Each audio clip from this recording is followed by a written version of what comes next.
If you ever check out a list of countries that refugees come from, you'll see Eritrea constantly popping up. In fact, there are somewhere between 5 to 600,000 Eritreans living abroad as refugees, either in Ethiopia or further afield in Europe. This may not seem like a huge number, but the country is relatively small. Weirdly, no one really knows how many people live there, but it's somewhere between 3.6 and 6.5 million people, which means at least 10% of Eritreans have left their country, or maybe as many as 20%. But the country is by and large quite peaceful compared to the other nationalities that flee to Europe.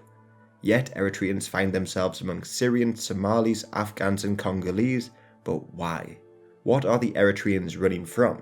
The people who fled don't just include the poorest, as from 2006 to 2012, 58 footballers fled the country, and many athletes in the 2012 Olympics also decided to never return. So the government has forced all athletes to pay a deposit of nearly $7,000 if they want to travel abroad now. Plus, the journey out of the country is brutal. Many leave into the desert with just a stick to defend themselves against wild animals. But the most gruesome challenge is the growing number of traffickers, who don't just traffic in people, but in organs. As CNN back in 2002 reported, they found over 4,000 corpses of murdered people, all with their organs removed. These organs would then be sent to Cairo and the likes, so again, why would rich and poor dare to risk all of this? However, before we delve into Eritrea, I'd like to thank Bespoke for making this video possible. This is a monthly membership club which delivers you top shelf goods every month. They select the best brands that have fallen under the radar, purchase them from small businesses mainly in the US, and ship them to you. Each month you'll be introduced to new goods, so you can get some of the best clothing, outdoor gear, home or kitchen goods, barware, or a great deal more. They keep on changing it every month, and every one of these boxes is worth $70 retail, but you'll get it for only $49. Also, you get to preview the contents before it's shipped to you. Then you have the option to ship it, swap it, or skip the month for no charge. For me, I've loved the Weekender bag, which, as the name suggests, is ideal for weekend getaways. As I'm living in Istanbul at the moment, this bag has been essential for me escaping the city. Then there's also the retreat box with the hammock and camping gear, which I've also fell in love with. Upon entering the site, you'll be taken to a quiz where you'll select some of your preferences, so you'll always be sent something you like. Also, if you use the link below and use the code JABSY20, you'll get 20% off your first box. Or you can also go to bespokepost.com/JABSY20, so you can get some quality goods for nearly half of the price. This means you can stock up on your kitchen, get the best camping gear, or even a cool home bar. The choice is really yours. Again, thank you to Bespoke for making this video on Eritrea possible.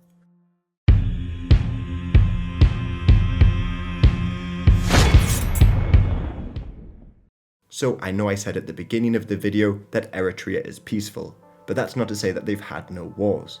For instance, the recent Tigray war in Ethiopia is spilling across their borders, but largely the casualties remain low. Then in 2008, they had a very short border conflict with Djibouti, where they lost 100 men and control over an island on the border. Yet their last major war was back in the late 90s, when they fought once again against the Ethiopians. This began as a border dispute, but in the end, it left tens of thousands dead, including many civilians lost during air raids. But the conflict ended in 2000, when the UN dispatched troops to the region, and as a little side note, some of the UN soldiers used to patrol the borders on camels. However, this war is now 22 years ago. People are no longer fleeing violence in their cities, they're fleeing slavery. Now this isn't slavery as you imagine it. Nobody is captured in raids or living in chains. Instead, this is a military version of slavery. The people in Eritrea are forced to serve in their army for an indefinite length of time. Now obviously other countries have national service or some form of conscription. But in Turkey, for instance, people are expected to serve somewhere between 6 and 12 months. And in Vietnam, Russia, Morocco and the likes, they serve for 1 year. If you know anything about military service in many of these countries, it is often nothing like training a professional soldier will get. Take for instance in Russia. A conscript will very rarely handle a rifle, they'll be beaten regularly and tasked with performing the most mundane tasks, like sweeping and cleaning. You can also see them repairing roads and the likes, and generally acting as a source of ridiculously cheap labour. Like those who have been sent to fight and die in Ukraine, have reported salaries each month of around 2,000 rubles, or $20 going off recent exchange rates. There are other countries like Mozambique and Angola which make people serve for 2 years, but their countries have a relatively similar history to that of Eritrea, inasmuch as they have had a long bloody fight for independence and continue to live in fear of a repeat, or they just want to keep in place the military apparatus that brought them to power in the first place. And the fact that Eritrea enslaved so many people is based on their history. The country was colonized by the Italians, but after World War II, it was initially governed by the British, and then it was handed over to the Ethiopians in 1951. However, Emperor Haile Selassie began to chip away at the freedoms of Eritrea, arresting local journalists, sending in his soldiers, and eventually dissolving their parliament and the federal system at large.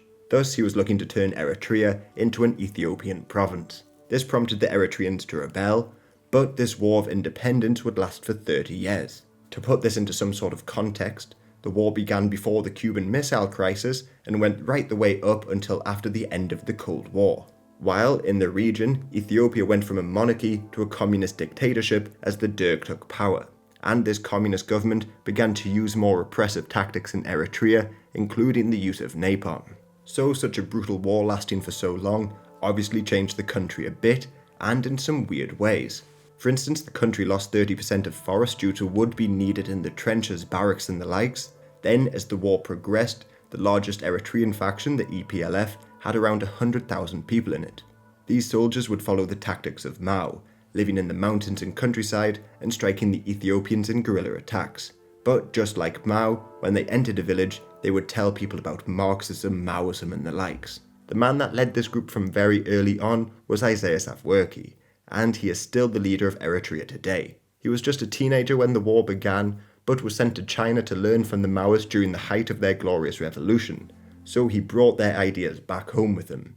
But as the war went on for so long, fighters were getting married on the front, and even babies were born in their makeshift quarters.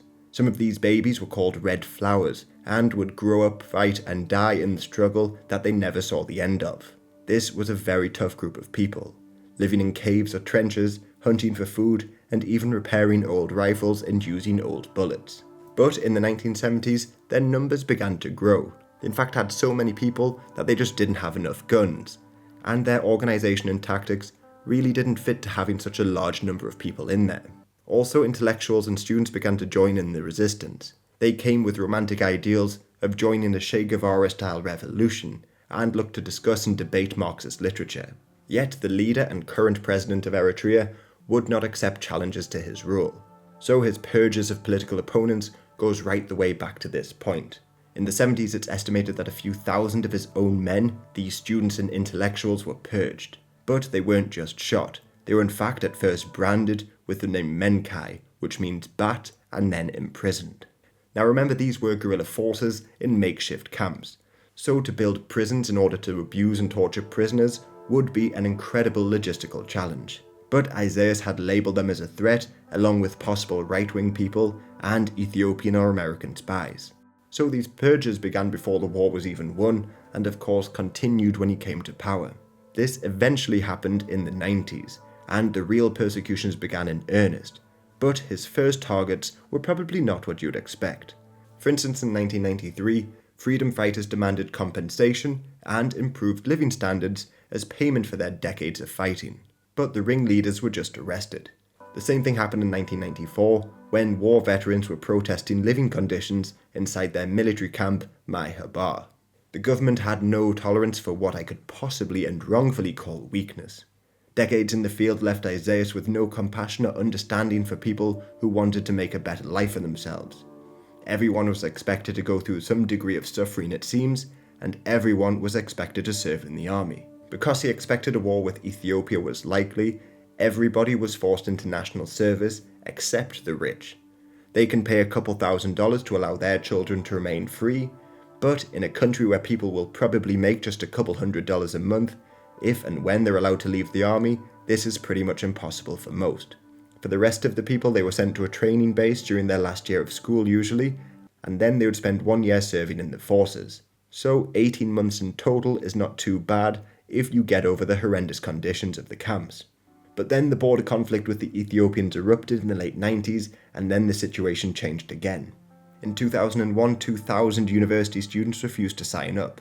So they were taken from their dorms in the middle of the night to a football stadium, then sent to Weir, an internment camp near Massawa. There, like thousands of others, they had little food, poor healthcare and the likes, and some even died from heat stroke. Then in 2004, 16,000 people who evaded the draft were again imprisoned. Those who complained about their new conditions were just shot on the spot. This was all part of something far larger though, as in 2002 they introduced the Warsayi Kalo development campaign, which made national service just a part of life for everyone, and they could serve for indefinite periods. To defend their decision, the country just said that they needed to defend their country in the future, but really they just turned their population into a population of slaves. A UN report describes the people as subject to systems of national service and forced labour that effectively abuse, exploit and enslave them for indefinite periods of time.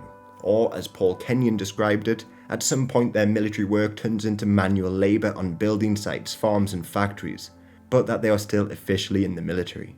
They live in vast prison-style camps, often far from home, and are paid barely enough to live privately away from the state system. They are bonded labour, effectively slaves working for the Eritrean government. Women, students, pensioners, prisoners, teachers, even judges, all are in the Eritrean military and none can leave. This huge population of conscripts are put to work on anything that the government needs. Think building roads or farming. Otherwise they are sometimes sent to work in companies owned by the ruling party elites, like in their mines. And to make sure that nobody escapes from this duty, there is a huge network of spies in place, who report to local officials the names of everyone in the region. But because most are recruited through schools, it could begin to make schooling look like an unattractive idea in the future if this continues beyond 2 decades. Going to Eritrea is pretty difficult, but it is obviously far harder for those locals to leave. Then, even within the country, people have to get a pass to travel. This is a way to make sure that the government knows where everybody is. But for those who somehow manage to slip through the cracks, the police and military round up people in jiffers. Whoever is rounded up is then sent straight to the camps, and then they are trapped for 5, 10, 15 or even 30 years. Nobody really knows.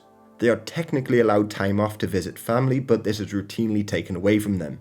And some people have reported not visiting home for years at a time. And as they only make a few dollars a month, prospects of a good life afterwards are scarce. Then on top of that, they're subject to abuse and even torture. In short, Eritrea has developed into a country where the state effectively owns a population of slaves. Obviously, Eritrea isn't the only country with slaves. There are still abolitionists working in places like Mauritania and even Uzbekistan. But this brings me on to today's question. Do you know of any other countries with as repressive governments? Obviously North Korea comes to mind and probably Turkmenistan, but are there some governments that people just don't discuss despite their barbaric regimes? Leave them in the comments below.